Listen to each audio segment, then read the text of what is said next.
from the side of UST? I think UST has done their homework. Yobel plays Syndra. Pero a bit low-key, but more to that, si MSY, si Siopao nga ang ang nickname niya. He's he's quite known for playing this Syndra bot, which is a really strong flex pick. Paired with other CC champions such as Nautilus, Leona. And I guess USC decides to ban that out. It's a really good ban. And on the side of LG, they do ban out the Kaisa. Si Len, UST Len, si Bright Twin dito, he's also known to be a really good Kaisa player. For sure, alam mo yun. And si Len, based on my experience playing with him, very wide rin yung champion pool niya, no?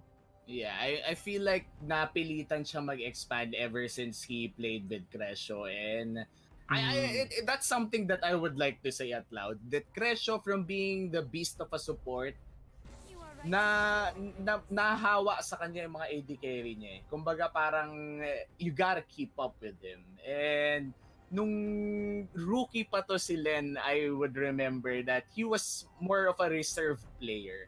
Like, he would often just wait for things to happen rather than starting it. But of course, times have changed him. He's a way better player right now.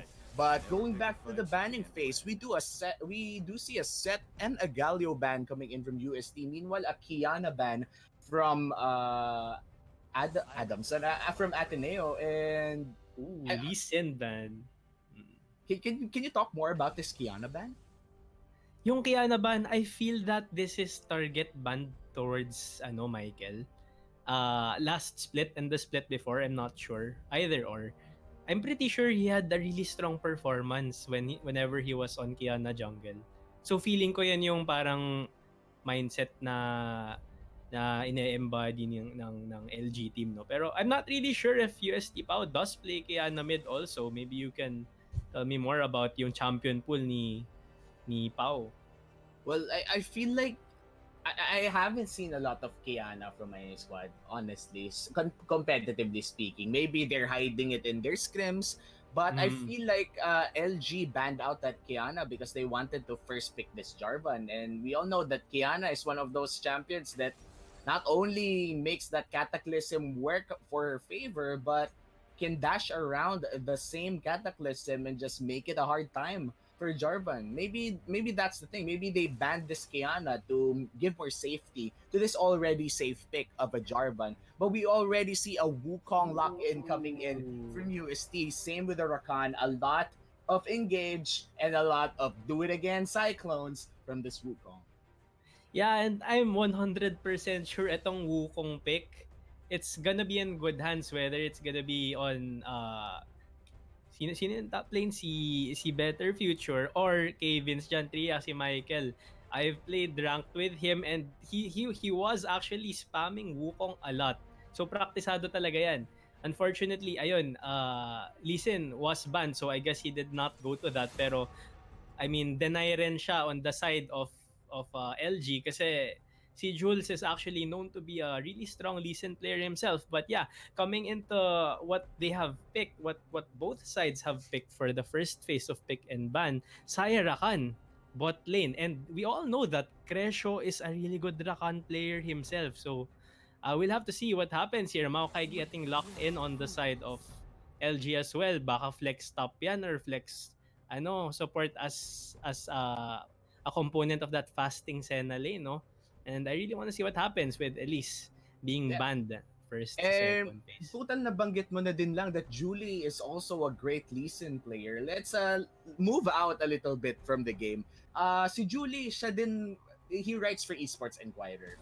So siya din yung nag-handle. Kailangan din niya mag-search. So kahit anong mangyari sa laro na to, he has to write it down.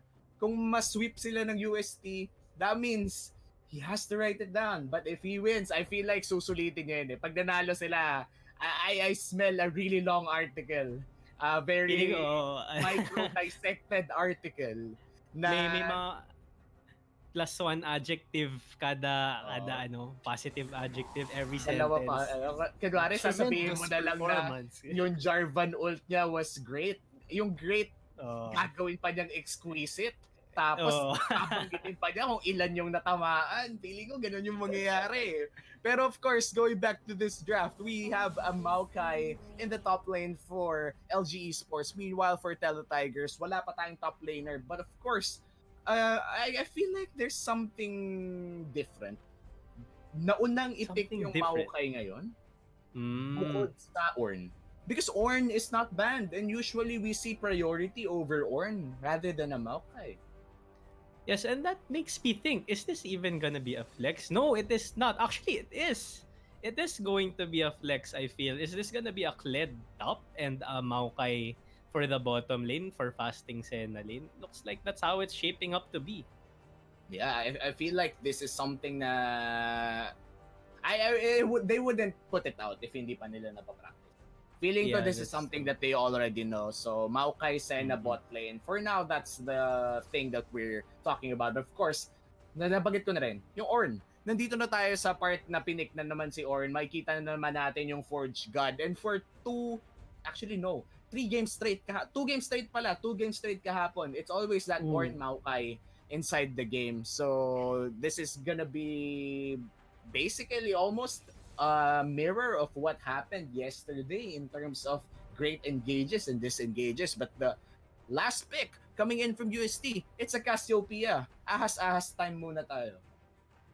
Yeah, that's true. And UST pa on this cast pick is gonna be very scary to deal with kasi I think if I remember correctly nung Nexus nung nakaraan last year no November ba yun, si UST Pao siya yung nanalo sa 1v1 tournament, 'di ba, Uomi?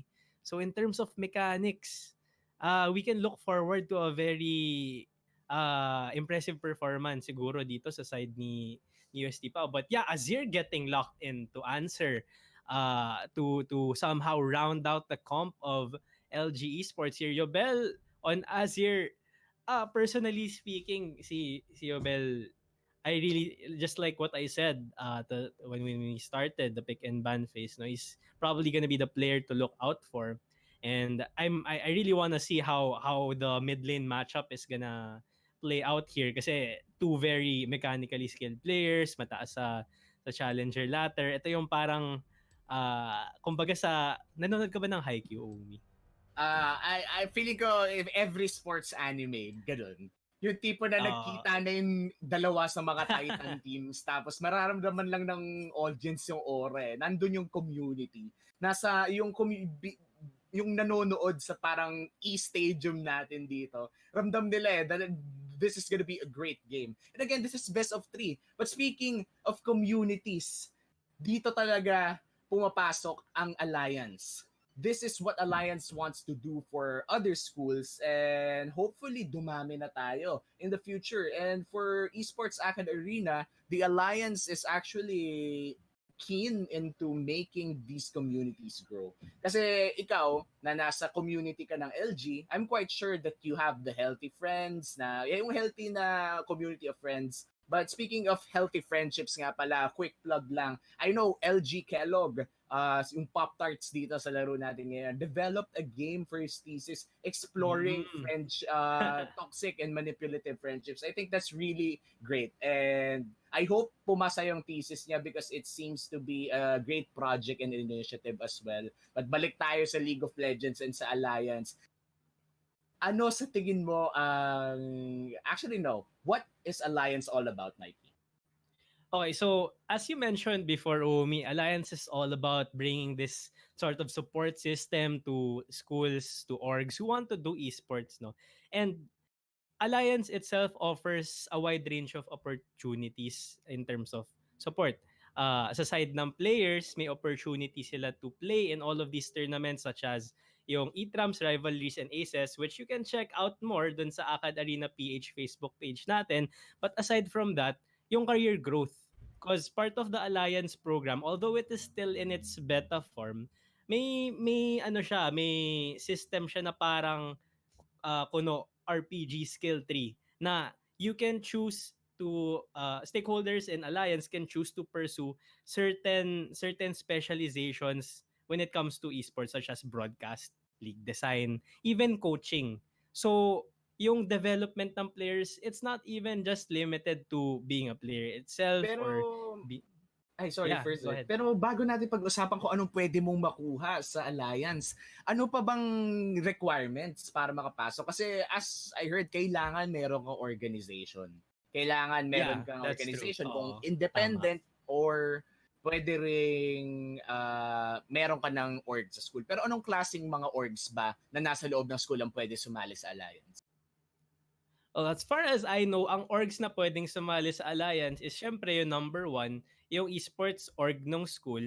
Pero kahit wala namang esports org yung school, pwede pa rin sumali ang isang org as long as merong esports arm yung org that's under that school, no? Pero aside from this, I feel like there are also options as long as uh, ma-meet yung collaborative standards na isa-set out ng alliance for the participating orgs, the orgs who want to really be part of alliance, Omi.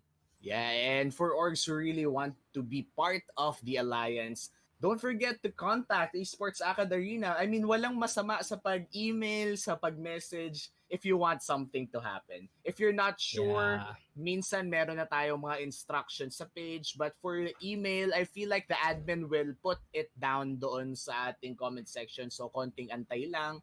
And after that, actually, tignan, kasi ito sabi nga kahapon, actually no, on day one, we had a podcast with Liab, Magic Stick and Cabbage. Sabi nila, Mm-mm. kahit sinong team daw mag-email sa kanila, babasahin daw nila if they're looking for sponsors. They will read it. And that just goes to show how Liab wants to support whatever esports team na kailangan ng suporta or deserve yung suporta na yun. And kahit gano ka sketchy o trolly yung email, basta sana ayusin nyo naman, they still read it. They still put in time and effort to actually read the proposal. And same goes with Alliance. If you're not quite sure kung anong pwedeng gawin, kung ano yung options mo, the email is there. And nandun din ang Facebook message. We all start from a place na wala tayong masyadong alam. It's a step-by-step process, and together, we can form this alliance and bring esports into every university in the Philippines. Yeah, and that's really exciting to, to grasp very ano siya, forward looking in a really good way. And everything is here for you guys na. We've laid out the groundwork and all you have to do is take the initiative to approach Esports Acad Arena. Kasi like in any other endeavor, no, Theo, Umi, sometimes you can't just wait and wait for the opportunity to come walking on your path and knock on your door. If you really want something, push mo yun. Yeah, And exactly. everything is here na the resources. But mamaya na yun. I think we've loaded into the game na. And I'm really excited kung ano yung magiging, tawag dito, early game strat ng both teams na to. I don't think it's just gonna be a wall, pero I could be wrong. And yun, let's get into it. Yeah, and we are seeing a Kled in the top lane in the hands of Franz. It's not actually Kellogg who will be playing this Maokai in the top lane. So we have a Maokai, I guess, support, but not exactly. He will be starting with that Doran's ring, but 5 people from the side of UST already spotted, immediately spotted by the eyes of Franz over there in the top side. A ward will be placed in the river for the side of LG, and looks like they will be planning to infiltrate the red part of the jungle of UST. Yeah, and this is really good information on knowing where the Wukong will start from Michael here or si Vince. Let me just call him Vince kasi yun yung IGN niya. Pero the ward is actually cleared out successfully, no? That's a very good read actually from the side of UST. I don't think they even saw where that ward was placed, pero yung kutob, kumbaga, oo, yung kutob na game sense, may premonition eh. Alam mo, nakikita tayo dito. Gaganon sila. But I see both junglers are starting on their red side, and we are going to expect na magka-opposite ang ganking lanes ng ating junglers over here. Again, we are looking at a Wukong jungle for the side of Michael. Then for Julie, he is opting for this Jarvan instead. And we know that both junglers can and will be able to gank kung gusto nila by level 2 pa lang. Yeah, that's true. But in terms of power spike, I think that I have to give this to Wukong over here. Yeah, but look at this. Ang aga pa lang, suntukan agad dito sa bottom lane and Pop-Tarts is forced to back off. Already have HP, the same with Crescio. Yeah, very aggressive, no? Alam talaga kung kailan ipo-pull yung trigger ni Crescio over here. But yeah, going back, we really have to watch out for the first gank that Vince Jantrias gonna pull out here. Kasi level 6 Wukong with 2 knockups is like the scariest thing ever right now sa patch na to. Pero we have to see as well na kay Julie, Jarvan yan, he has to somehow manage to pressure the map early before this Wukong comes online, and here we see him in the bot lane right now. Hindi siya spotted. Ang ganda ng lens na nakuha niya. Pumasok si Crescio, knock up on Pop-Tarts, pero nakita na agad nila si Jarvan. Mukhang kukuruin na nila dito si Kelog, pero hindi tatama ang mga auto-attack. The snare will land on Crescio. Kill and flash burned at mukhang buhay ang Rakan on the 3v2. Oh, sorry na. Medyo na-excite ako doon ng content to the point na I was caught up in my words. Pero, I mean, that was a good job by Julie there, burning the flash of Crescio. But we have to understand that Crescio on this Rakan is a very mobile yung Rakan. Meron siyang dalawang E in which he can reposition back to his teammates. And it's not much of a valuable flash to burn as opposed to burning your own flash on Jarvan.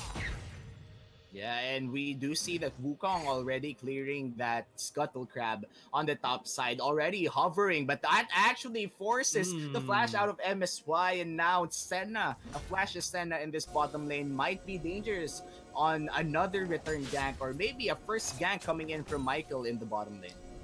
Yeah, that's true. That's quite a misstep coming in from MSY here. I feel that they need to be a little bit tighter playing this bot lane kasi si Crescio, God support yan, papatayin ka yan if you miss position even just a little bit. But yeah, we do see that Vince was able to place a tri-brush ward there sa top lane, giving Ornn a bit of safety, no? As syempre we can see also si Julie hovering top side, so mukhang medyo safe for now yung top laner ng UST. Yeah, and Julie is actually gonna recall as of now. I think this is gonna be his first back after that great gank in the bottom lane. And Dragon will be spawning in a few minutes. Feeling ko wala pa namang team ang nagbabalak para sa isang Dragon fight. I feel like what UST would do is to actually try to scale up a little bit. This Cassiopeia will not have a lot of mana to play with, especially early on in this game. Yeah, that's true. And speaking of scaling, it's actually somehow the same case for Yobel on the side of LG on that Azir. Both mid laners actually need to scale up a bit to perhaps 2 or 3 items before they can dish out that DPS that Cassiopeia and Azir are both known for. Pero ayun, early game, I feel that we just need to be looking out for the action that could possibly transpire here sa bot lane kasi etong Saya Rakan combo, I mean, there's a lot of flexibility here. Pwedeng peel, pwedeng all-in, pwedeng konting trade lang. So, lot of control coming in for the side of the bot lane of UST right now. Yeah, surely Saya Rakan, one of those, let's say, duos that really terrorize the Rift. But Vince G and Tria flashing out of that flag and drag. Great read coming in from Julie, pero mukhang nagtatapang dito si Michael. He eased in without a second thought, and that's already Crescio landing that knockup, and first blood goes to UST. Julie overextending. What number one? That was a really good play from Julie, spotting out Wukong over there. But and even blows his flash. But the problem with that invade is walang lane priority yung bot lane. So nakapag-respond right away si Crescio tsaka yung ADC niya. Sorry. Slip ako na. Tinawanan. Anong klaseng coach Sorry, ka? Len. Sorry, Len. I didn't mean to do that. Pero yeah. Anyway, that's first blood going to the side of UST.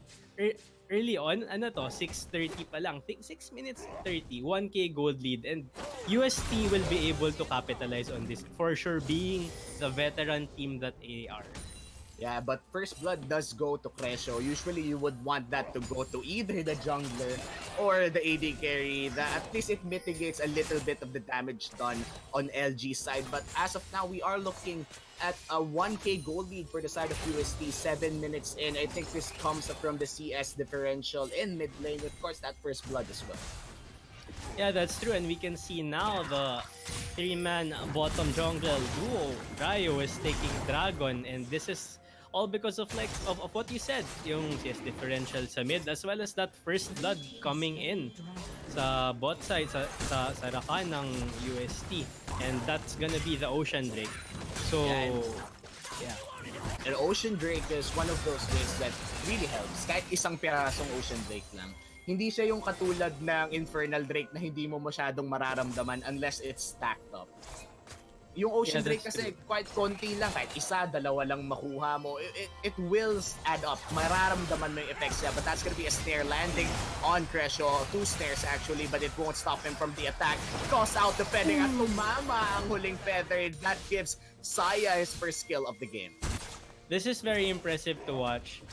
Crescio first W in, but here we But go. let me cut you out a little bit over there. That's gonna be another kill going to the Saya, pero the snare coming in from Kellogg secures a kill back. Yeah, really good job by Vince John Trier here deciding to roam to the bot side of the map, knowing that the tower dive is indeed possible, no? This just shows that through the experience that the UST team has been building up across the years, kapang-kapano talaga nila ano yung kailangan gawin para ma-push yung early windows that they've earned for themselves given that first blood a while ago. Yeah, and not only that, I would say that itong tatlong to, trio to eh. Ito yung actually matagal na sila eh. Kumbaga kung may sa San Antonio Spurs, we see Ginobili, Duncan, and Parker. Ito yung version namin eh. Pau, Michael, Crescio. Ay, actually no. Pau, Michael, Crescio, yeah. And si Len kasi, he's one of those people that's really versatile. Kahit saan mo na siya ilagay ngayon, he will fit in. It feels like he seamlessly fits in. Pero mukhang mag-fit in din siya sa snare dito ng dalawa, and looks like he will be in trouble. The Feather Storm is called, pero hindi pa niya Blade Caller! A massive ultimate coming in from Crescio, pero hindi pa natatamaan ng AD carry. He has to go back, and that was a clutch ultimate coming in from Desire. That was very unfortunate right there. I feel that LG Esports could have gotten that kill if only MSY stayed for a little bit longer to pull the But trigger. look at this. Kellogg flashing in for the snare. The flash out of Saya as well. The Cataclysm, he won't be surviving that. But Blade Caller, may teleport na nagaganap galing dito sa Ornn. And he will pull out 1 kill. At masasampal din niya si Julie. And Julie will be landing. Actually, no, the Ornn Horn, hindi ko nakita kung tumama. That's gonna be a snare. All landing on the Ornn as well. Julie, kailangan ng tumakbo. Hindi ko alam kung available ba ang flag and drag combo. He flashes in para masampal, pero may shuffle na naganap dito. Pau not landing his ultimate as Friends gets the kill. Ang dami ng aksyon, biglang sumabog ang laro.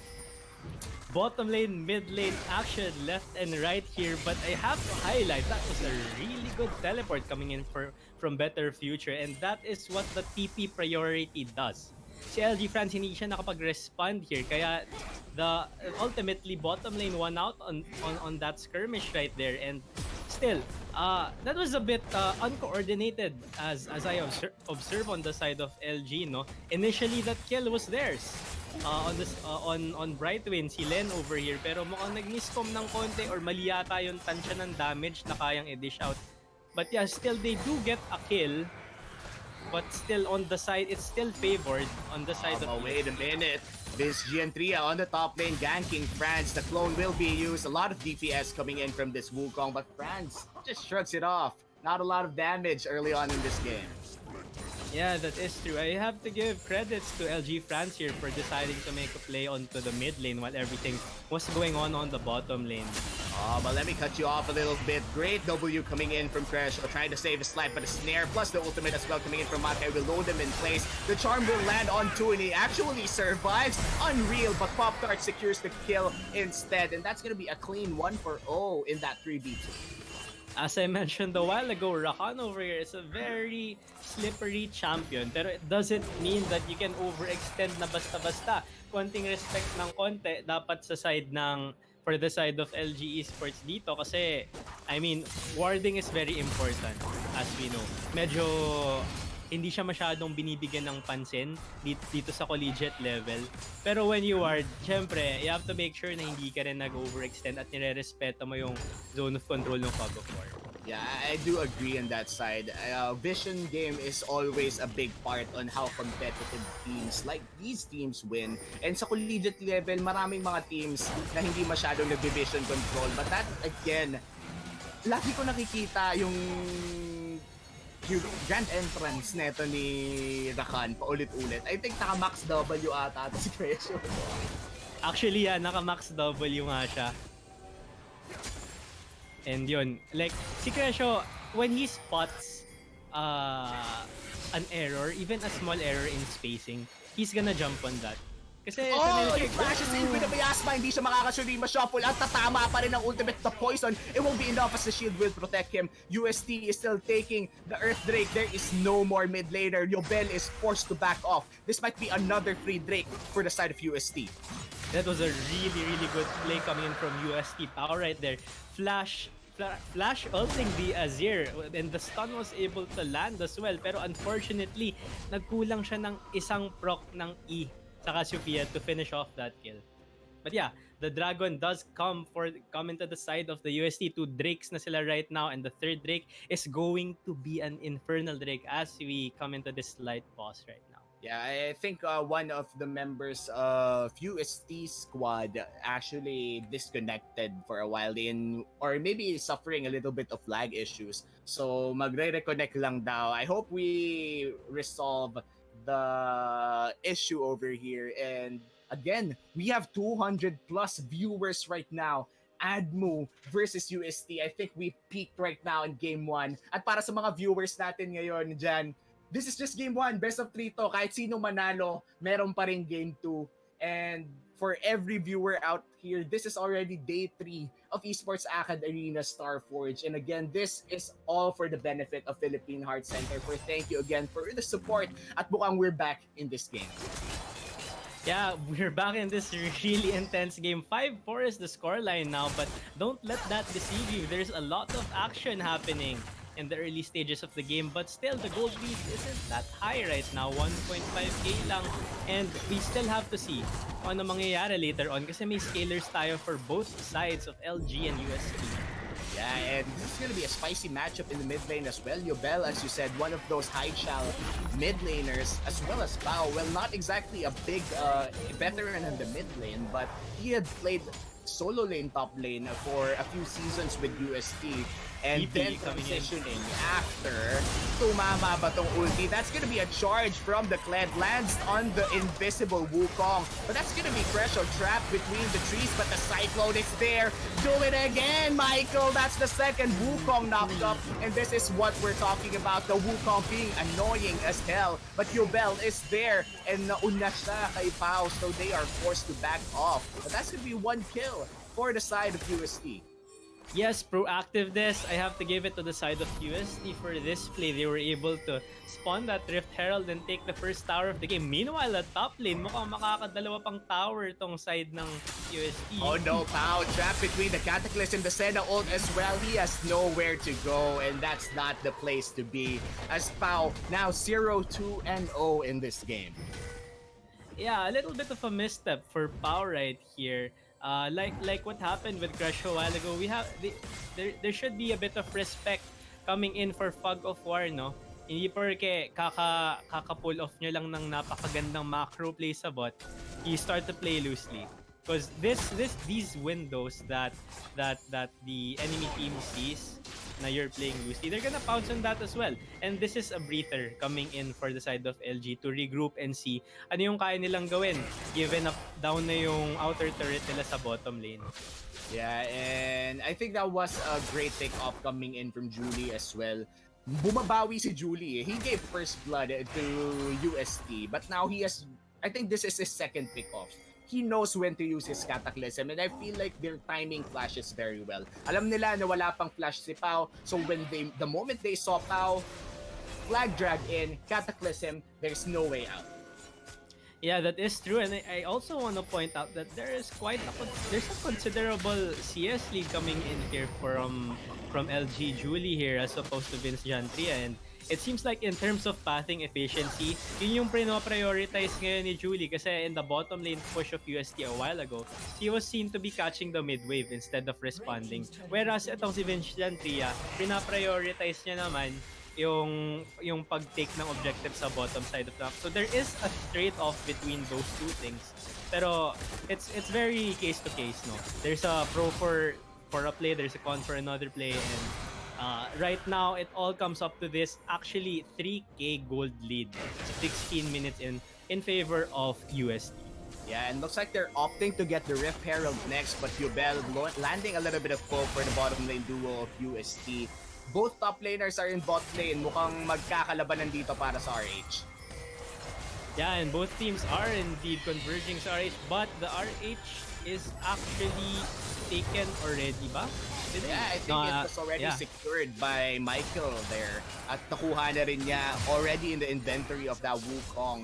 And we are seeing a lot of things in that top lane. I feel like they would like to create a diversion there just in time for the Dragon spawning in near the bottom lane.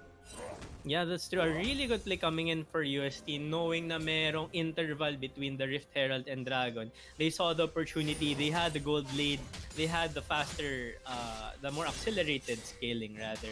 And they went for that play. Walang hesitation. Alam nila. When we have to see kung ang gagamitin ba nilang use for Herald is dito sa mid lane kasi ito na yung final outer turret standing for the side of LG. And ako, based on my experience, I feel that the most important outer tower is actually the mid lane tower.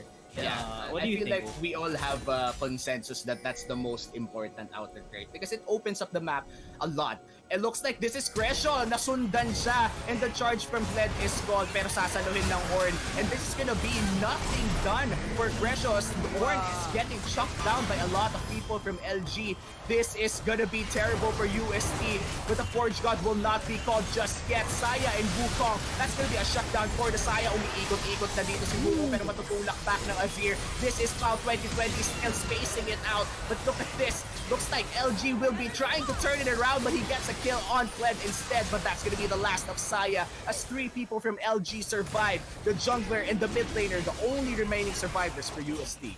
So many flashes blown there in that fight. Good job for LG. They managed to pull the trigger in that, giving them the advantage. No! But it's not gonna be a steal, and looks like it's a suicide mission coming in from Wukong as MSY gets the kill, and that puts the kill score above on UST. That's true, and this just gives LG much more momentum after this play and allows Yobel to freely split push and possibly take this bottom tower on the side of UST. But yeah, really good play coming in from LG here. They were able to spot that they did have the numbers advantage going into getting a pick off on Crescio and Better Future, even though he did survive a little bit after flashing out. In terms of overall team fight, I have to give credit on UST side for being able to space out correctly after.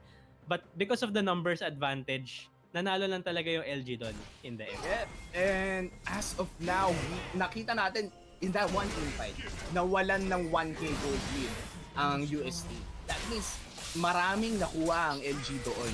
But then again, we are looking at 2 scaling mid laners. So let's wait a little bit more before we see the full power of both teams over here. Again, this is just game 1 of this best of 3 series, and sobrang accelerating na siya, Berserk. I can feel my heart beat in this game. Yeah, and as you said that, I felt the goosebumps run up my spine too. And speaking of running up, mukhang nauuna na yata sa pag-scale itong si UST no? Bright win over here on Saya. He's 4-3-3. He has 7.7 gold right now. I think he has the highest gold on his team and compared to LG's team as well. So let's see if he can bring UST on his shoulders and carry them up. Yeah, but look at this! This Shrimp are entering the fight and Crescio as well. The Shrimp shuffle lands only on the Wukong pero wala nang ikot na magaganap pa. The teleports are burned and the call of the Forge God, and the God answers back! That's gonna be 2 knockups landing, and Pop-Tart will be knocked off again and again. Do it again! The feathers will be landing on Pop-Tart, but it won't let him kill yet. That's gonna be Ignite taking down with the poison as well. Walang mamamatay sa mid lane pero ang turret ang babagsak.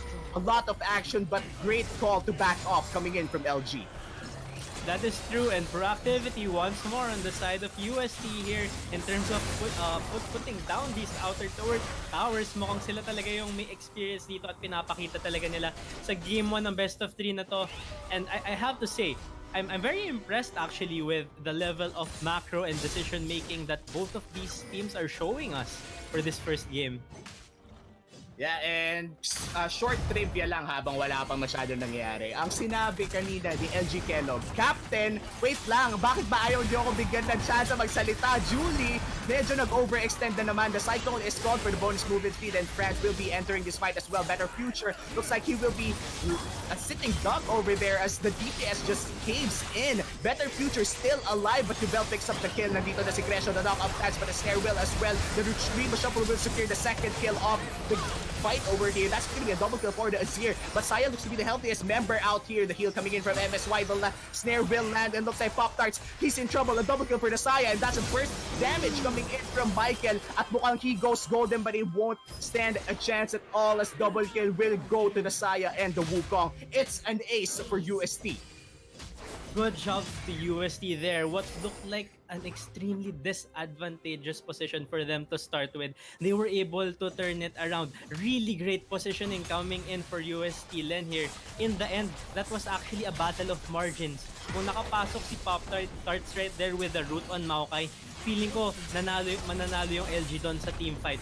Pero because Vince Jantria was able to respond right away and help Bright to win, dish out the damage, they were able to turn things around and come up ahead in the end. Yeah, and again, I'd say that Yobel really played that fight really well. He already got an early double kill, but then again, UST's turnaround, the moment Better Future actually stalled just the right amount of time. I think that was the turning point of that fight. But then again, I think Yobel really played that fight well. Yeah, and I feel like in general, everyone's playing their heart out right now. First game pa lang to, 22 minutes in, the scoreline is even. We do see a significant gold lead. Again, still in favor of UST, but it somehow doesn't feel the case that's the case, no? Kasi fights are breaking out left and right, and sometimes LG is coming out on top, sometimes UST is coming out on top. And this just goes to show may decision making talaga na umiiral dito for both sides in this game. They know when to pull the trigger. Yeah, and not only that, both junglers are looking to be very competitive in this game. Julie always being the first man to enter every fight for the side of LG. Meanwhile, for Michael, it has been crisp decision-making. 4-1 and 5, but that's gonna be a great Petrify coming in from Wow. The flash is again burned, but look at this, great entrance coming in from Maokai, but that's already a killing spree coming in from this Saya as the DPS comes in. That's -1, and this looks to be the second Infernal Drake going to the side of UST. Quite a mess up there coming in for LG over here. I feel like there was some sort of miscommunication that happened right there as Pop-Tarts went in while 3 of LG's squad kind of lingered and eventually backed out while LG France went to the left side of that skirmish. But here, we see that the UST squad is now making their way towards Baron, putting down 2 ping wards. Oh no, it's This right. is confidence. I'm not quite sure if it's just being ballsy or confidence, but Crescio, the only man to zone out Julie. Will the smite steal happen? Julie stealing away the Baron from UST's hands! Julie, he wants to tell everyone, no, I don't want to write about losing. On Esports Inquirer manages to get that smite steal. Sobrang immaculate nun, Umi, grabe. Hindi ko honestly expect yun. Those were 5 people sa Baron Pit. 5 people. Tapos, ang ganda. Sobrang sneaky talaga. Not even sneaky. Right in your face yung Baron steal na yun coming in from LG Julie. Yeah, and for Julie over there, that's gonna be a great memory in it. I mean, this is a charity game. This isn't actually gonna bring any championships, and this is just a big spectacle for everyone here. We're at 400 plus viewers right now supporting Esports AcadArena Starforge, watching UST versus ADMU right now. This is by far one of the most exciting matches that we had in this program so far, and this is just game 1. We are 25 minutes inside this game. 5K goal lead for the side of UST. 15-11 is the kill score. And Mikey, I'm still hungry for more. Yeah, same with you. I'm very hungry to see more. And right now, I feel that even though the Baron was taken away by the side of LG in terms of map control, map pressure, we do see na mas nangunguna pa rin ng konti dito ang UST squad given that they still do have that 4K gold lead, but scalers are starting to get stronger for both sides. And in the end, it's gonna be all about positioning, no. Sino yung team na mas maayos pumusisyon sa team fight, sino yung mas may magandang spacing, sino yung makakapag-pull off ng mas magandang engage. It's all gonna come out to that kasi both of these teams are very experienced as we've seen from the first 25 minutes of the game. Oh no, Pop Tarts though caught in a spot that he doesn't want to be. Already half on HP. Call the Porygon finishes him off, and the Kled has to fight this 2v1 because of that teleport. But the Senna ult will land as well. Already charging away to safety to the back of his team, and looks like this is gonna be LG France still alive and kicking, but the charge actually corners. This is a pincer maneuver coming in from LG, and now Better Future is trapped in the Cataclysm. No knockup will happen, but that's gonna be a turn destroyed in the top lane. Better Future trying to stall out. No more Forge got to save his life, and that's gonna be Julie picking up that kill. But looks like they don't want him to recall. They want a fight right now. That's gonna be a shuffle. That's gonna be a call. Ooh, damage for the Saya. It looks like Yobel will try to get the kill back. A double kill for the Saya, and the only remaining survivor for the side of LG is Julie. Flag and drags to safety, and Pop Tarts is surviving. Actually, no, just spawned in the top lane, and this looks like to be in an inhibitor for the side of UST. That was a really prolonged fight right there, but I have to say, grabe yung tapang na pinakita ni Brightwin over there sa UST and flashing in while on the Saya animation manages to turn things around while Pao over here split pushes and actually gets the top side inhibitor of LG. Yeah, and I think that was a trade-off won by UST. That top lane inhibitor will be a big thing in securing objectives in the bottom side. Habang nagsislow push ang top lane nila, may soul pressure pa sila sa Dragon. Yes, and speaking of who benefited from that, actually ito si Brightwin, si UST Land, he actually chose to respond to that already lost team fight sa bottom side of the map instead of taking down the middle lane's inhibitor tower and possibly the inhibitor. So in whatever scenario played out, I feel that UST would really come out on top after that scenario nyo. It kind of started with an overextend, I feel, coming out from the side of LG, but they are still well inside this game. This is still not a decided game, folks. Like, Yeah, it's already 30 minutes na. And ito na yung scaling. Nakarabadon's death cap na itong si Obel. Naka 3 items na even Medja is being bought here by UST Pau. And we have to see kung kaya na bang i-stack up to until late game.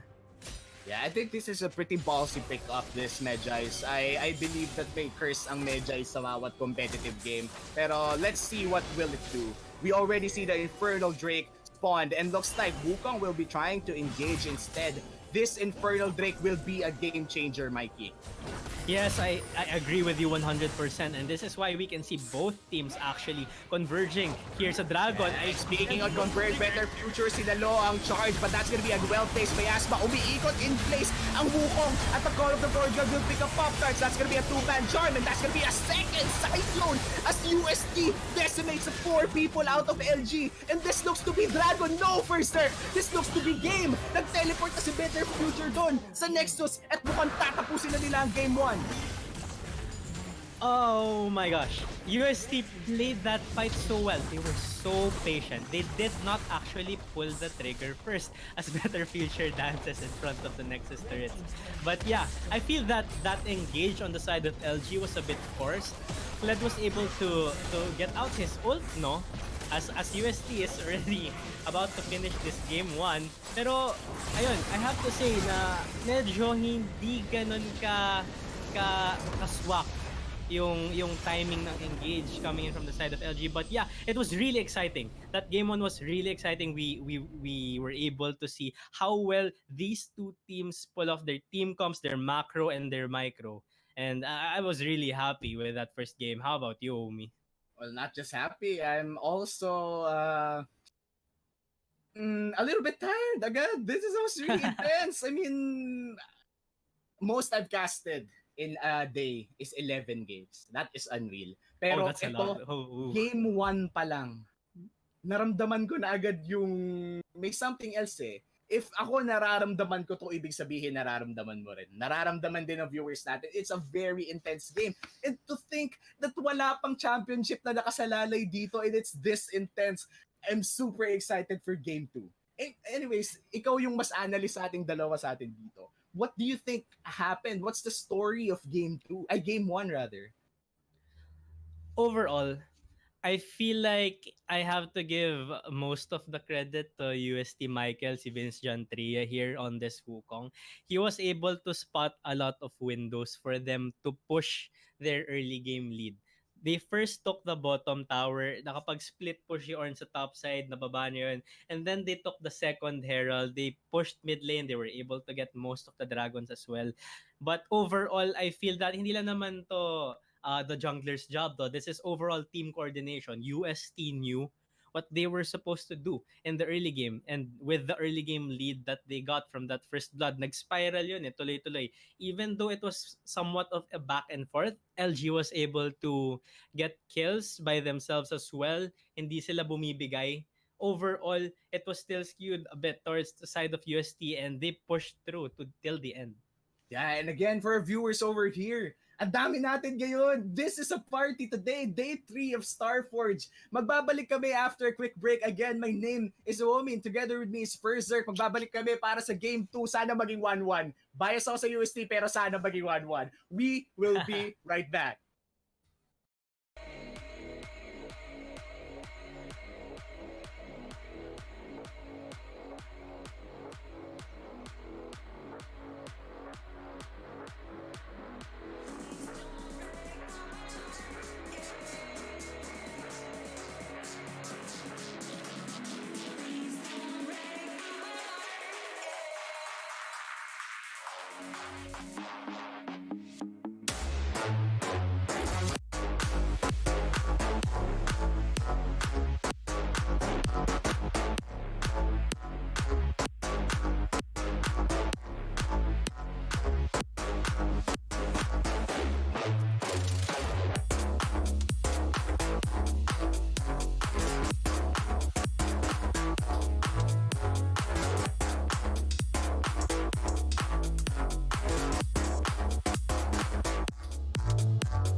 And welcome back to the Esports AcadArena Alliance Invitationals. Nandito na tayo sa Game 2 between Ateneo de Manila University versus University of Santo Tomas, Teletigers versus LG, at UST ang kumuha sa Game 1. First, Zerk, what are your thoughts for coming into Game 2? Coming into game 2, my thoughts, I feel like hindi aawat itong LG. They knew it. They knew that they could contend with this UST squad, this giant of a UST squad composed of veterans, top challenger players. They were able to show it. It's just that early game was a bit skewed towards the side of UST and mas na-push ng UST yung lead nila.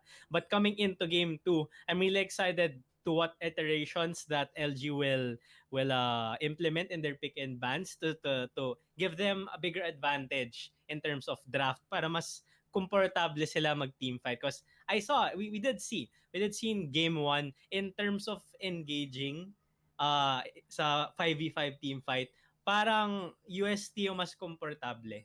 Sa skirmishes medyo back and forth, but yeah, it was a really good game 1, and I'm excited to get into game 2. Yeah, and speaking of getting inside game 2, pasok na tayo sa game 2 for Zerk. We're already in the pick and ban phase. First banning phase muna tayo dito. May re-respetuhin kaya sila ditong pick? Will they ban out the Ornn? Will they adjust on certain draft picks that they did early? What are your predictions? I feel like they're not gonna pick Maokai again instead of Ornn. You brought that up in pick and ban during the first game, that you were actually surprised that the Ornn got through open to be picked by on the side of UST, no, because LG did opt to go for that Maokai flex apparently. This time around, I feel like they might either ban it out if they don't want to pick it up, or take it. I feel like the Ornn was a really big deal, as well as that Wukong for the side of UST. Yeah, but UST bans out themselves for game 2. They Yeah. do ban out that Wukong, and we're seeing a respect ban. For the side of LG, Yes. they are banning the Saya out for Len. And nakita naman natin kanina, it was really hard to get Len. Actually, yung positioning ni Len nung game 1 is what a Yeah. majority of why UST won, because they burned a lot of resources in trying to get Visaya, but the Featherstorm, the Flash, it's just too much of a protection tool to even do a counter engage, because as we saw earlier in game 1, there was a 2v1 scenario for Len, but the Blade Caller to a Flash to a, actually no, a Mm. Featherstorm to a Flash to a Blade Caller, it just Yeah. decimated the HP out of MSY. So they really don't want this Saya pick to go through. And again, this Syndra ban, you did tell me that Yubel, one of the best, or not the best players for Syndra here in the Philippines, reaching 1K Challenger LP with that champion. Yeah, but actually si Yobel, he's known to bring out scaling picks. Yung Syndra niya parang patago ng konti. In terms of what he used to climb, it's more of Kassadin, and nung uso pa yung kill, nung hindi pa ni-nerf to the ground yung ano yung rune na yun? Conquer? Yung Conqueror, yeah. Thanks for that. But yeah, I wanna move back a little bit here. Yung Wukong ban on the side of UST, konting trivia lang. Etong si LG France sa top lane, he's actually a Wukong one trick. He was actually a Wukong one trick before he started really playing competitive. Medyo kailangan ko siyang i-veer to the side of being more willing to try out new champions, and he's actually expanded his champion pool quite a bit, and we have to see what he's gonna bring out, kasi na-ban rin yung set niya, which is actually a flex also for the support role. And here we see a Lee Sin getting locked in. Nakuha nung jungler ng LG yung Lee Sin, which is also a really high priority pick on the side of UST. We have to see what their answer is gonna be here. Yeah, and Lee Sin, sinabi mo na nga ng game 1 that Julie, one of those players that actually loves to play Lee Sin. But looks like they will respond with this Silas. I feel like this Silas will be a flex pick for the side of UST. This could go mid, top, jungle, for all I know. You know, for Silas, I never actually got the hang of it talaga. Have you had experience on him in terms of wave clear? Parang may awkwardness eh. Hindi mo Yeah. completely ma-wave clear yung isang wave sa buong rotation ng skill mo. Tapos you end up missing a lot of CS. So, I'm really in awe of people who can play Silas really well. I feel like Silas right now is exactly how you portrayed him to be, how you described him. But Silas upon release was a different story. His chain lash was something else. 1Q and maybe your abscond and abduct. That was immediately the whole wave. If there was a siege minion, you just need to press Kingslayer on that siege minion, and that would be a very fast clear on one wave, even if it was a siege wave. But of course, ganun naman palagi si Riot eh. Maglalabas sila ng rework, maglalabas sila ng champion, it's absurdly strong, just like Wukong right now, and then they nerf it to the ground. So same goes with the Kale that you mentioned earlier. Kale after rework was just out there. Literal na god. Yung tipo na pa nag-level 16 siya, kahit 0-3-0 siya, you already know. You already know. Pero yun, I'm a bit surprised here on the side of UST picking up that Janna. opting to play a bit more of a defensive play style sa bottom lane unless this is a next level Galaxy Brain flex pick, but I don't think that's the case as we see the Orianna getting locked in one of my favorite mid lane champions. Yes, but Yeah, but yeah, yon. papatigilin kita saglit. Sige, go Feeling lang. ko Galaxy Brain to dyan eh. Ayoko banggitin pero feeling ko talaga eh. May premonition ako. Feeling ko Galaxy Brain to tol. Janna top, Janna Feeling ko, ADC, hindi na feeling ko dyan. jungle. Feeling ko pwede mag-Jana top to eh. Kasi may history, may competitive history ang UST of flexing that Jana pick in a solo lane. Sarah played 2 games or more than 2 games as Jana mid. Back in 2017, 2018. Or maybe this is a Jana top. Who knows, right? But I am assuming and I do hope that this goes to the support role. But again, this Senna pick for this LG squad.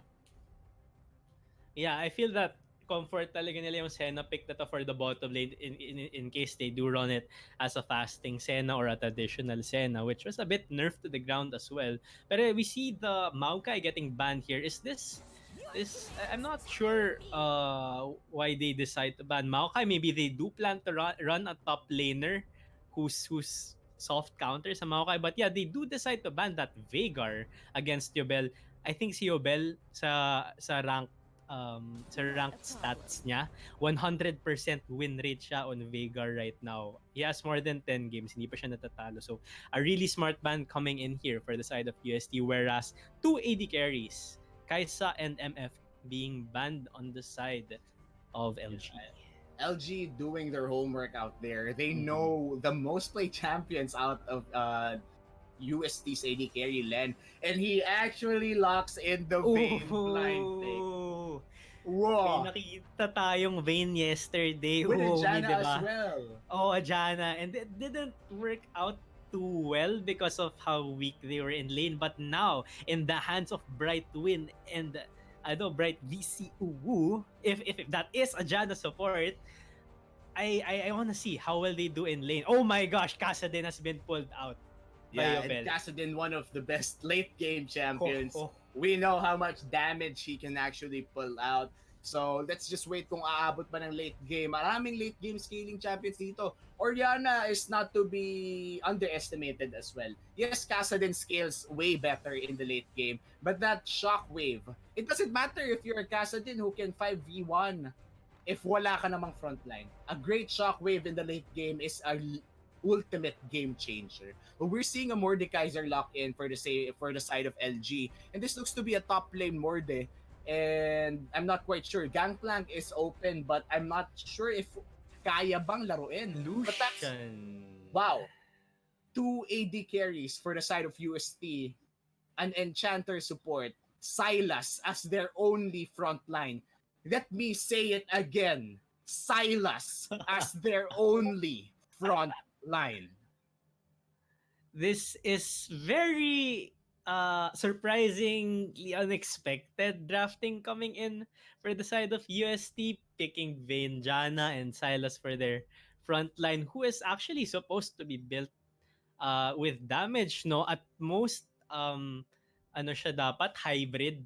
Pero I feel that they're gonna have a really hard time dealing with this Galio, this Mordekaiser. Pero on the side of LG naman, in terms of engage, I feel that they do lack a little bit. Kasi Galio comes in with his ult, no? Pero who's gonna go in first? It's gonna be Julie, probably. Pero mostly on Insect yung paggamit ng Lee Sin, no? So I really wanna see how this game actually plays out. Yeah, and speaking sa pagpasok, pasok muna natin ang ating EAA director, Arian Lim, to talk about Alliance and to talk about the Starforge campaign. Everyone, thank you. Is this voice level okay? Can you It's a bit low. It's a bit low. It's a bit low again, man. Check, mic check. Hello? Hello, is this better? Yeah, Hello? a little bit better, yes. Damn it. Okay, hi everyone. Thank you so much for tuning in Starforge. It is a stream campaign for the Philippine Heart Center. Liab Esports and AcadArena did this not really on a whim, pero medyo isang bagsakan talaga siya ng 2 weeks of League of Legends fun with several parts of the community, yung campus, pro, and later on talents. Hindi nyo pa lang nakikita yon. So yeah, regarding the alliance program, um, UST, Teletigers, and LG Esports are models for two sides of the same coin eh. Si UST Teletigers, sila yung magaling sa competitive. Yung proven na sila, meron silang mga trophy kung physical yung trophy. Um, they have they've proven themselves internationally. LG Esports, they have flagship projects. They were recognized. The admin of their computer science department recognizes their potential, and would want to formalize it even more. And the thing is, a lot of what they presented to the faculty is actually projects with us, with AcadArena. So that's what in alliance program we kind of want to use you guys as a model, as an example of how student organizations can be. And it doesn't have to be that's the thing. The thing is, you don't have to be a gaming org, you don't have to be an esports org, you can be any org um that can go down that way. Yeah, and I really love the point na hindi mo kailangan maging gaming org para makasali sa Alliance. Totoo yun. It sabi nga kahapon ng ating actually a friend from ISC, Justin, the Agustinian value of inclusivity. I feel like we embody that as well. The Alliance embodies that as well. Doesn't matter if you're a media org, if you're let's say whatever kind of org actually, because kahapon din when Aryan explained what Alliance is, Aryan, as far as I know, you're a theater arts major or fine Yeah, I'm arts a major. finance major. Yeah. It's a fine arts, and ako literature, ikaw business Business administration admin, ka, oo. and we're all tied together by esports, and inclusivity is always a beautiful thing for esports to have. Yeah, so what we're going to do is we're going to let these student orgs decide what level of esports they want. Kasi syempre, if you're a bio org, for example, and you just want esports a la tournament, di ba? We can't let you have the same amount of resources as the other esports or video game org. So, iba yung level na pwede nilang gawin sa campuses din nila. So, with that decision making, they'll just negotiate with us and we can do something that they want.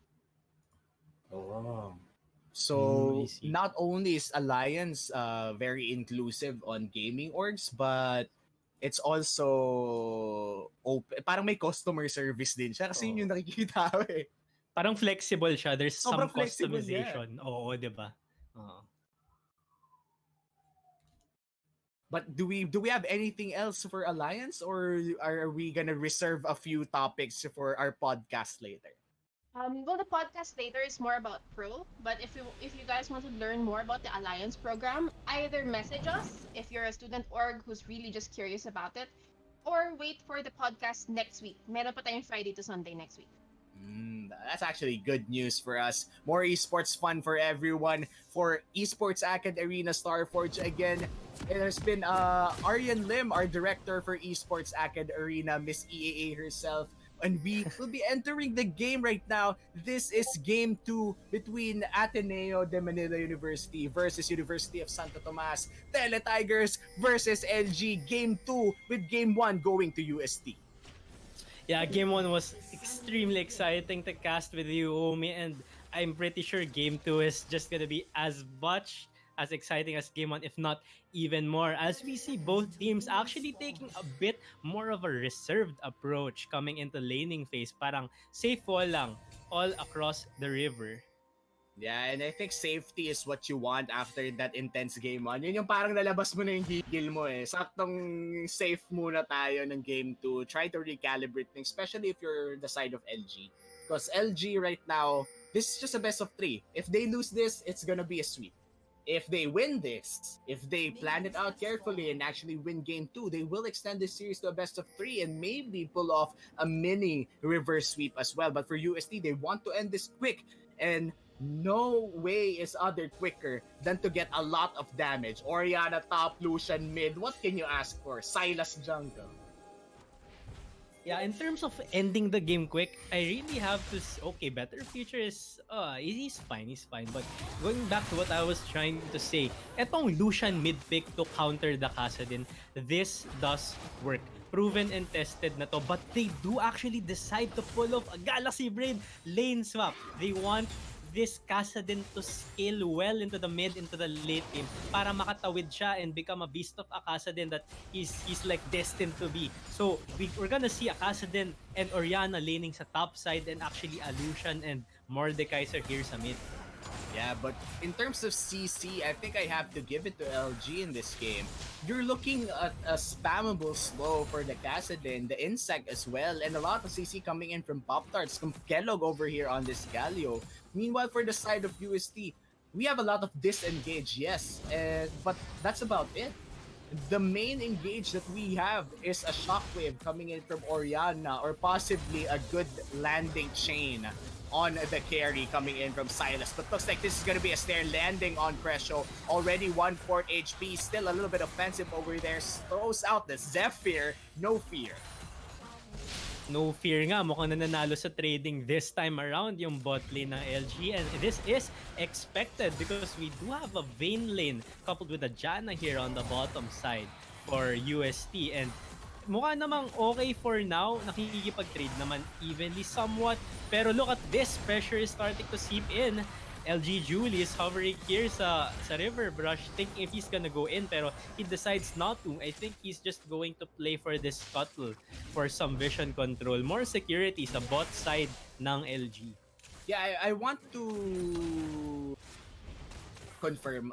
Mikey, is it still possible for a Galio to taunt flash, or did they disable that? Because I heard rumors before that they should disable yung taunt flash na ni Galio. Yeah, actually, they already did disable that. So, wala na yung makaka-catch off guard ka, nagtataunt siya, bigla na lang siya mag-flash sa mukha mo, oh, too late, you're already taunted, and then the next second, you're dead to all of the follow-up. Hindi na siya ganun ka, what do you call this, oppressive as a champion.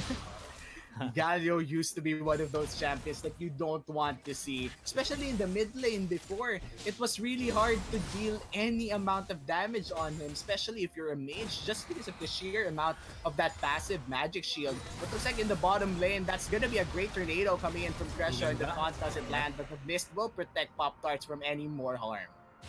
Crescio really showing his experience on Johnny here. Like, sakto yung timing ng tornado niya, na-cancel yung pag-engage ng Galio onto his AD carry si Len.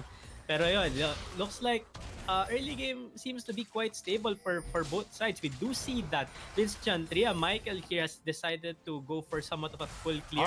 He flashes in for the thought. Julie flashes in as well, but it doesn't land. The resonating strike. Bright VC will be protecting Bright Win. As of now, the Condemn will not finish him off. But that's a lot of summoner spells burnt for the jungler as well in the bottom lane. Lee Sin still hovering in that bottom lane.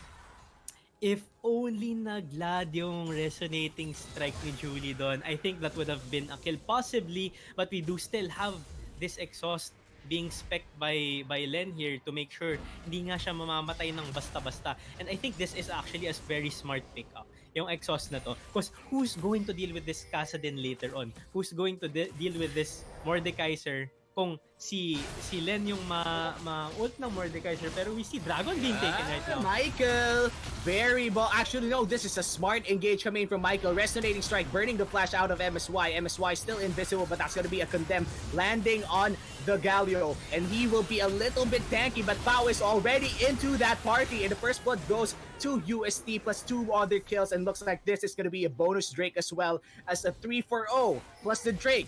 UST taking control. This was an extremely smart move for the side of UST. Na feel nila yung Dragon take, they were able to spot it out. And because it's still super early in the game, even though you do have that early game spike, not spike but advantage because of your champion picks, you can't just outright win the team fight if you've already been in Dragon Pit tapos low rin yung bot lane mo.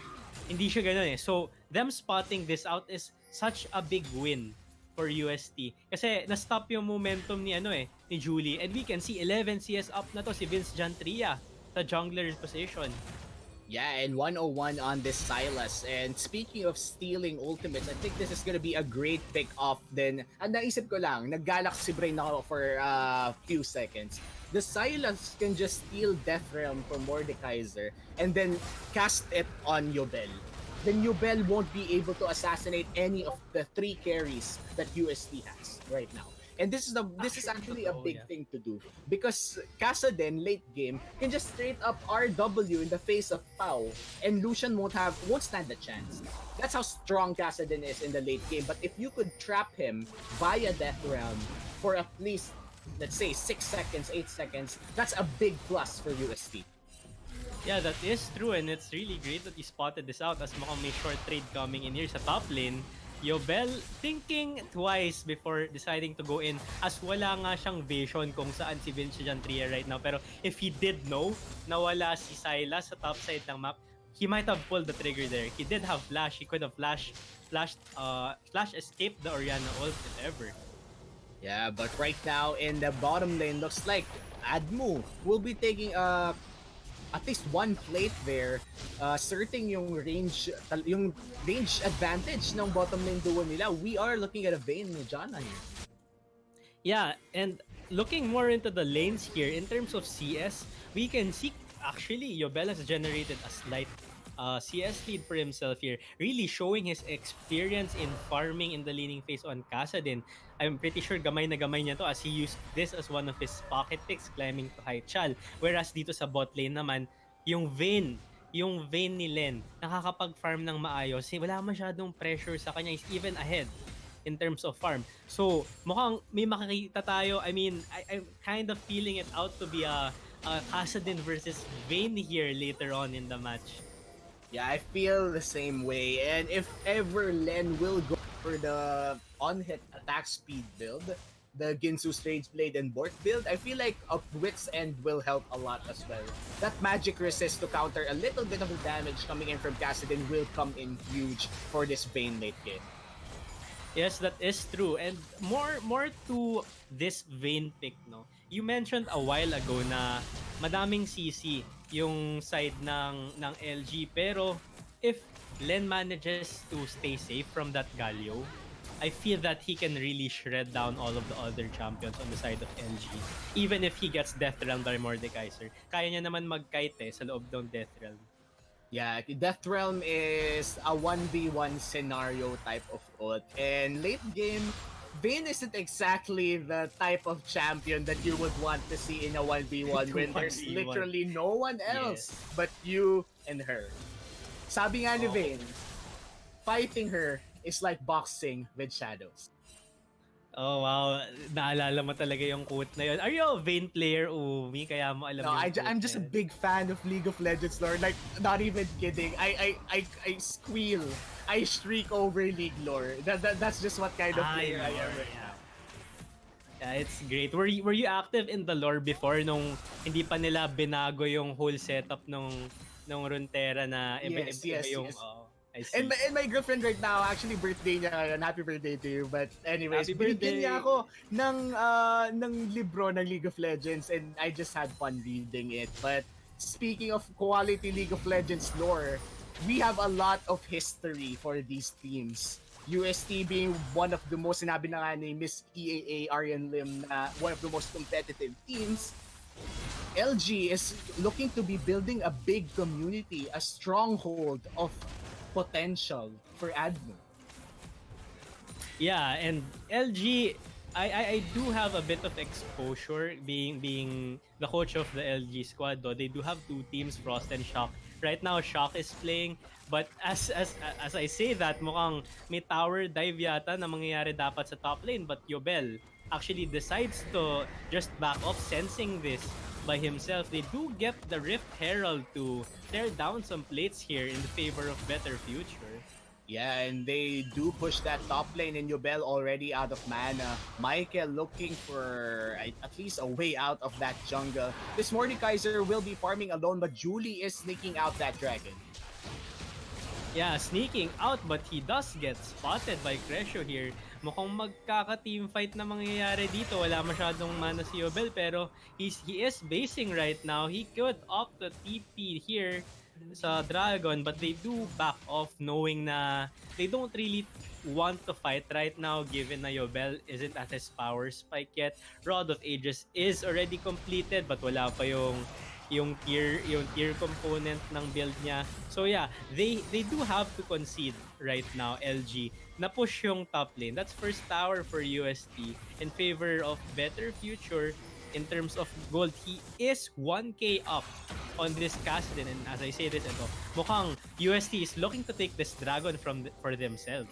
Yeah, and may gusto ko makita eh. Gusto ko mag-death realm si Michael kay Julie nang may objective na kino-contest. Yung biglang walang smite yung both teams. Biglang magpapanik lahat. Ano gagawin natin? Dragon! Wala kaming junglers!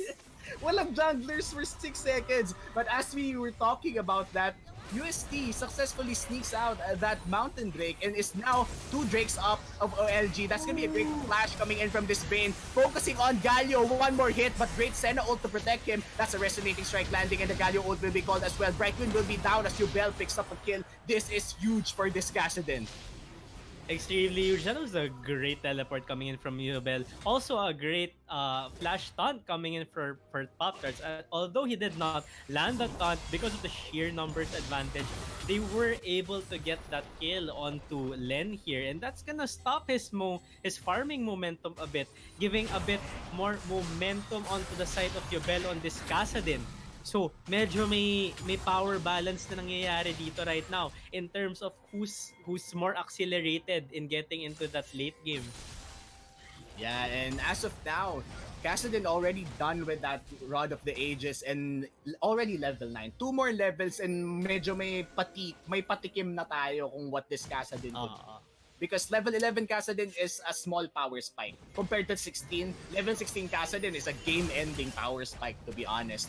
But let's see if UST, with their high, let's say early power spike mid laner with this Lucian, what can they do with it? Because they have to make something happen early on. Yeah, that is true. I do have to give credit to LG France here for surviving this Lucian lane without giving away any kills. He is in a CS deficit right now, but that is to be expected. It's a Lucian mid with Ignite, melee matchup versus ranged matchup yan. But still, he's farming up well, but on the other side of things, I have to give credit to UST Lento as a teleport is coming in on the bot side. Oh no, UST Land looks to be in trouble, but the Monsoon will buy him a little bit of time, but the Slow will be burning out that flash as well from Crescio. That was a great teleport coming in from Pop-Tarts. Good preemptive flash right there coming in from Len, knowing na if he stayed, baka mamatay lang siya. Pero yeah, that was a very proactive play coming in from LG here, and I feel that they are going to be rewarded by this single tier 1 tower on the bottom side of the map. However, slightly just opening up the map a bit more for them. This is for sure going to help because this just allows Kassadin much more time to scale up, and this kind of hinders UST Len from scaling up too. I keep going back to scaling, no? Pero ito yung nangyayari. It's like a battle of who can stop the late game carry from scaling up better right now. Parang ganun. Yeah, para siyang funneling pero walang official funnel. It's like kung sinong makapagbigay ng gold sa carry early on, that silang mananalo. But UST already putting a preemptive measure on that by picking Lucian. But as of now, wala pa ulit nangyayari. The last fight went towards the favor of LG. And the more time you spend not winning this game, not finishing this game, the more time that this Kassadin has to scale up. Yes, this is a Vayne we're talking about. But Vayne versus a Kassadin, this Kassadin can dish out your in the entirety of your HP. MSY! You shouldn't face check your bush as Michael teaches that lesson to you the hard way. That's true. Speaking of dishing out yung HP, medyo nahugasan ng HP sa MSY doon. They did have control, UST did have control over the top side of the map, and they do get rewarded for that pick there. Michael has the Senna ult. Does not Shockwave won't land. That's gonna be a great Kassadin ult to counter that as well. Rift Walk coming in huge for Kassadin. Ito yung problema eh. Ang slippery ng mid laner ng LG. Yeah, that is true. I mean, in terms of slipperiness, however, we do have to recognize that we have Lucian and Vayne, and they're very slippery. They also opt to build the spec double Bork one for each of them. And this is a smart pickup because on the side of LG, they do have that tanky Galio, they do have that tanky Mordecai, and this is just going to help them kite. Yeah, As, that yeah, was na-pick quick. off si ano. Yeah, ang Michael bilis, was nakabawi. Yeah, nakabawi indeed. Michael was caught in a spot where he shouldn't be walking. Nabalik ni MSY yung favor. Parang, eto yung ginawa mo sa akin kanina, gagawin din namin sa'yo. And what's worse is Dragon will be spawning in a few seconds and the jungler has to walk all the way from the base. But look at this. This is POW 2020 making a little bit of moves. That's gonna be a control ward to secure a little bit of vision over there. But this is LG already securing a great spot for this Dragon. That is true, and I really want to see kung kaya bang itawid ng Lucian pick na to ang squadron ng UST coming into the mid game. But here we go. I think the fight is starting. Yeah, and looks like the fight will be reset with the Monsoon, but Yobel is there. No slow will land as of now, as Julie will be focusing the Dragon instead. Brightwind will be focusing inside the Death Ram, won't be actually called, but that's gonna be a lot of UST members trapped as Yobel picks off one, but the Vayne picks off one as well. Julie already dead. The Galio will be used to protect the Cassidin. Vinci and Thea trying to survive, but the three-man shotgun coming in from Better Future secures the double. No, make it triple kill for the Vayne. JK, unless kay Pau pala napunta yung pang-apat na kill. Wow, that shockwave right there from Better Future. Grabe yun. The patience. Like that team fight, like it lasted for a really long time. And not really long time, pero very, very pronounced yung action na nangyayari left and right, here and there. But Better Future, waiting for that exact moment that he could pull that shockwave out, and he caught 3 members of LG. Very impressive performance to, given na Oriana top to, hindi Oriana mid. Yeah, and this is actually surprising for me as well. It's like na time skip ako, parang nashipo din ako. May mga bago pala silang techniques na natutunan na. And this Oriana top is proven to be effective. Already 005. Medyo utility-ish yung ano niya, yung stats niya. But then again, that 3-man shockwave was the game changer for that fight. Yeah, that is true, and I really have to commend everyone here right now. All players on both sides of the team are playing very by the margin in terms of team fight. Sakto yung mga flash out, sakto yung mga flash in. Pero in the end, ang ganda rin ng spacing ng UST. You can see Brightwind kiting really well against this Mordekaiser nung na Death Realm siya.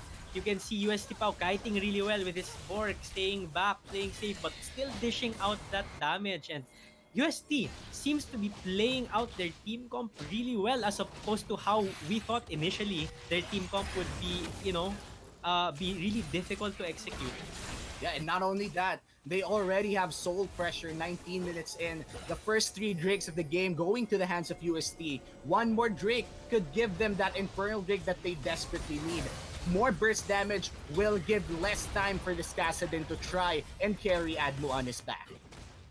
That's true, and at this point in time, if you're LG, you have to think, okay, guys, let's regroup. Can we take them? Can we take them right now in terms of team fight? Lucian, Pau has already built this Moth Malmortius, and that's MR against this Kassadin pick, as well as this Mordekaiser pick. Kaya ba natin right now, or do we just wait until Kassadin Yobel gets to scale up until level 16? But the caveat there is, kahit level 16 na si Yobel, like you said kanina, Silas can just steal Mordekaiser's Death Realm, tapos i-Death Realm niya na lang si Yobel. Pwede rin siyang makite around ng dalawang AD carries ng UST. So, I think that overall, this game is, for LG, I think this game is going to fall into the hands of Yobel. How well he can pull off this Kassadin later when he scales into the late game. Yeah, and not only that, on how much will Julie provide his team as well? Because as we all know, Lee Sin is not one of those champions that scales a flash in coming in from Crescio. They want this fight and they want it bad, but the flash will be burned for MSY as well. That was a flash for flash. A very actually oppressive move coming in from Crescio. Yeah, like nanlaki yung mata ko doon for a moment, Umi. Like on Janna, you don't really want to be flash slowing someone, but this just goes to show how kung kaano ka pulido na yung game sense ni Crescio. If I do this and slow this guy, mapapatay ba natin siya? And he just demonstrated that on John, and I'm really impressed right now. Yeah, and we already seeing a Ginsu's Rage Blade done on this Vayne. Medyo nakakatakot na ang Vayne ni Len over here, but comparing to his matchup over here na Senna, Fasting Senna, already done with the passive stacks ng kanyang, I'm not quite sure, ano yun? Yung pangalan, Spectral Sickle. Already done with the Umbral Glaive as well. So a lot of lethality coming in from this Senna. But then again, I feel like the Silas pick is a big wild card in this. That Senna ult is indeed a game changer. And if ever makuha yan ni Michael, that's gonna be huge in a team fight. Yes, and I do want to take note that Len did not opt to take the secondary rune tree for Gathering Storm. So if this game does get dragged out to the extreme late game, I think I have to give this to LG because they have a Senna that can scale infinitely. They have that Yobel nga.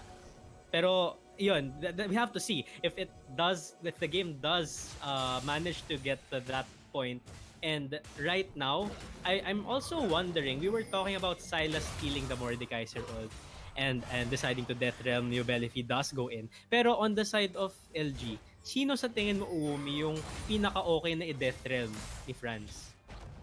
I feel like ang pinaka-okay na i-death realm dito is the Orianna because she won't be able to see kung sinong i-shockwave niya. But this is the Soul Pressure Dragon and looks like Pao is forced to flash away. The death realm is called between Vince G and Tria and France. No more jungler as of now and looks like Morgan will be winning this fight. The redemption is called and heals a lot of people with the Monsoon as Pao gets a kill on Galio and looks like nag-iisa-isa na. That's 2. Brightwind going ham. France mukhang pangatlo ka na and that's gonna be a double kill for the Vayne and the Infernal Drake as well. Kassadin is the only remaining member of LG and this is an Infernal Drake, an Infernal Soul going to UST. Oh man, UST is really showing us what they have to show us. Grabe yung pag-play nila yung team fight na yun. It did start with UST Pao looking like he was about to get caught out. Luckily, he was able to flash into the Dragon Pit in time and survives. Pero yung pag-turn nila after matapos ng death realm ni LG France, sabay-sabay sila nagka-fight. Although they almost got taunted, hindi sila na-taunt nung Galio pick. And they are rewarded by this Baron to top things off even though may may soul. So Baron plus soul on this all damage team comp plus the Janna. Like you said, grabe yung effect nito for sure. Yeah, and speaking of effect, I just have to say that team fight, it was good for LG. That was the correct call. Na force yung flash out kay Pao. Ang ganda ng death realm kay Michael. That could have been a dragon and a team fight for LG. But right after, ikaw na nagsabi, right after the death realm ended, doon na nagkaroon ng massive turn. Saktong-sakto, 5-man redemption, 5-man monsoon. The fight had a total restart. Parang ito yung sa Kimetsu no Yaiba yung nag-dead calm bigla ewan ko kung ano form yun, pero nag-dead calm si Crescio. Nag-restart yung buong fight na yun. Crescio really showing us that this Janna pick hindi lang to basta-basta Janna. At mukhang natawag na nga ang death trend dito kay Pao. Medyo masikip ang daanan at nandun din ang shield. Pero mukhang tatakbo si Francis. Unstoppable na ang Lucian na to. Pero masishutdown siya ni Jules at mukhang pangalawa na si Pop-Tarts. But he goes golden only to delay it and to give it to Michael. And this looks to be 4 people alive on UST and 3 people forced to defend under Baron empowered minions for the side of LG. And this is the thing. The problem for LG here is even if they delete a single carry on the side of UST, may tatlo pa, may Vayne pa, may Silas pa, may Orianna pa. Anong gagawin nila dito when they've already invested so much resources into killing that single Lucian? Yeah, and ito na lang naisip ko. This Mordekaiser pick, yes, he's 0, 3, and 2 right now. He can't fight any of the AD carries. He can't fight Michael. He can't fight Pao. Hell, he can't fight Vayne. The only people that he should death realm as of now is the Orianna and the Janna. For what reasons? Because they provide big team fight ultimates. That changes the fight. Yung nakita natin early on, Shockwave changed the fight, a 3-man Shockwave. The Monsoon plus the Redemption changed the fight. UST won again. Mordekaiser has to ult these people. Hindi na niya pwedeng i-ult yung mga carries as much as he wants to do that. Yes, that is true. I agree with you, Omi, because if Oriana or Janus presence gets taken out of the picture, wala na talagang frontline nga. Wala nang zone control of those big team fight skills na pero tingnan natin ito si Pao. Oh no, Pao, 1v1 on the morning, giving him his fourth death of the game as he goes with his 616 KDA on this Lucian, flexing his mechanics. Sinabi mo na nga, siya ang hari ng 1v1 ng EAA. And he's really showing us his prowess on Lucian of 6-1 and 6. He really pushed his lead early. He was able to show us this. But aside from this is a joint effort shared across all of the UST squad. Lahat sila, they're playing their A game right now. And I'm quite surprised as well. And he enters BSG and Tria. Michael going ham goes gold into delay at the ultimate from Senna won't do a thing as Pau gets a kill on Galio and the stun will land as well on MSY. Yobel, the only remaining survivor. Will he do the hero play? And he won't. The Nexus will burn down a little bit of HP for Pau, but France is alive. The death remnant's called on Crescio. Finally, a great call, but the Monsoon will reset. Medyo mapapatagal ang buhay. The heals are too real as the Nexus is being focused down. Better future, gini-gatekeep to si Yobel as Yobel holding on to the last segments of his life as the Nexus turrets crumble down. This is game 2 of UST versus ADMU, and UST takes it with a clean sweep. And they're tower diving Yobel. They do manage to get the tower kill on Yobel to top things off. And they end up the victors for this best of 3 in this alliance show match right now today. Omi, grabe yung pinakita sa atin ng UST doon. Like sa start sa pick and ban, we were so skeptical. You were saying, you repeated even, Silas is their only front line, but they say, who cares? We have 4 carries now. And no matter who gets Death Realm, kung hindi si Oriana or Jana, kami yung mananalo. They were able to scale. And yun. But let's not discredit how LG played as well. LG played it really good. And if they were up against any other team but UST, I'm quite sure that they've had the winning formula for them again and again. But they're facing a back-to-back championship roster for UST. They didn't win 2020, but that doesn't mean that they don't have that edge still. And not only that, they matured from last year as well after they lost EAA, after they lost PPGL. Mikey, alam mo to, when great competitors lose, that's when they truly wake up. Yes, that's true. And I'm sure this alliance show match for LG, not just for Shock but also for Frost the other day, for sure gigisingin sila dito. And I do have to give credit to them. They played the scaling game really well. But in terms of team fight nga, ayun, parang because of the experience like you said of UST, mas nadala nila yung team fights in their favor.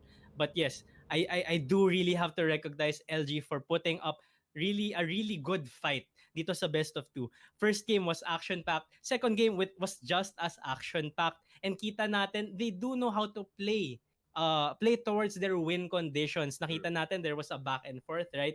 With the Kassadin getting kills, the Vayne dying, pero ayun nga.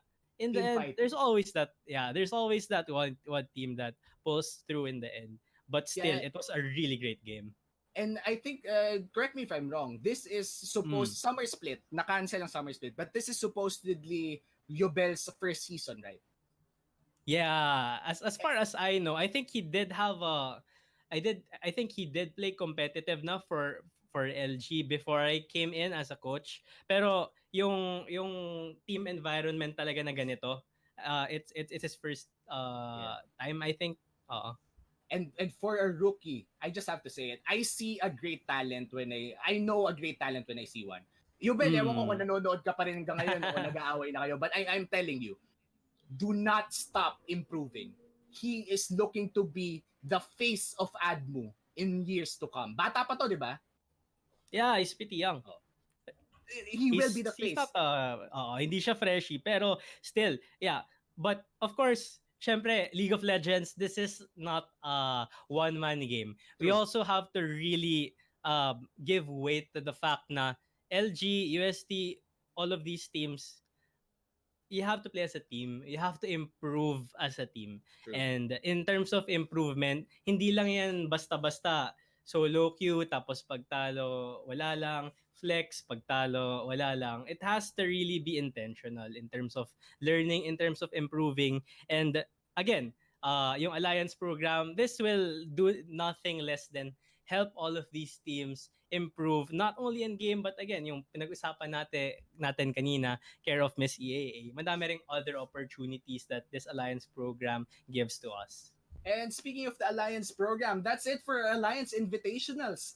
Kahapon nanalo ang FIT at kahapon nanalo FIT 2-0 din against USA, and now panalo naman ng UST 2-0 against ADMU as well. I'm quite excited if anong mangyayari FIT versus UST. But of course, we have to mention din na we have other stuff in store for everyone here right now watching Starforge Day 3. We have a podcast later with Liab again rather, and the topic natin for today is challenges in finding a new talent in the pro scene. And pinag-uusapan na nga rin natin kanina about our rookies, about our talents, and we're gonna talk about that later in depth. Yeah. Liab pa ang makakausap natin tungkol doon. Again, this will happen by 7 p.m. Mamumove natin ng konti yung schedule dahil nga naging 2-0. At apparently, dapat kanina nandun sa publication natin 8 p.m. pa. But we will move it to 7 p.m. para hindi na kayo masyado maghihintay pa. I think this is a great opportunity. Yung tipo na kumakain ka ng dinner sa harapan ng PC mo, tapos nakikinig ka lang sa mga sinasabi ng mga taga-Liab because there's a lot of lessons na mapupulot doon. But Mikey, any final thoughts regarding this best of 3 regarding Starforge right now? Final thoughts, I am nothing less than impressed for both teams. UST, as expected, they deliver. They are the seasoned veterans. They are the consistent parang top seed nga kuno. And for the side of LG naman, very impressive rin yung napakita nila. Pumapalag talaga sila. They know what they're doing, like I said a while ago. But in terms of sino yung mas seasoned team, sino yung mas veteran, UST pa rin right now. So, not just LG, there are a lot of promising teams scattered across the Philippines, hindi lang sa Luzon, sa Visayas, Red, everywhere. So, I'm actually excited once the ECQ finishes to see all of these teams converge kung meron tayong makikita later on sa EAA. Yeah, I would be excited as well. Again, stay safe for everyone sa EQ natin. Don't forget to follow the rules na maglinis tayo ng kamay at follow social distancing. Kaya nandito kami ngayon online lang. Saktong bahay casting gaming. Again, we have been your casters for this intense best of 3 between UST and ADMU. My name is Suomi. Together with Miss Furzerk. At abangan nyo ang podcast natin with Liab mamayang 7 p.m. 10-minute pahinga. Magbabalik kami. This is Esports AcadArena Starforge for the benefit of Philippine Heart Center, and we will be right back.